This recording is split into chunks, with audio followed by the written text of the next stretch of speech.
千万的电影《1895》描写马关条约签订后，台湾割让日本，客家军奋勇抗日的故事。女主角杨锦华的演出不仅克服客语发音的困难，还有不一样的视野。其实是在讲一个战争的片，可是我觉得很特别，是它是以一个女人的角度来看这个战争的片。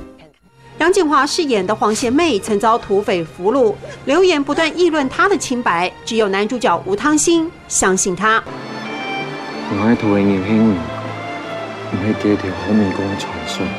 日軍登陸台灣後，吳湯興受徵召，組織民兵抗日。黃賢妹選擇大無私的全力支持。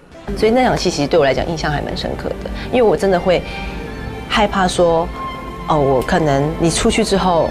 我可能之後我再也看不到你，那可能是我的最後一眼。男女主角的激情戲道出大時代下愛情的無奈，短暫相聚的下一刻，可能就是天人永隔。只能給支持，只能給安慰，只能給愛更多。楊錦華詮釋客家女子的堅毅，以愛織成的網，給丈夫綿密的支持。愛，我愛你。愛愛你，愛愛你。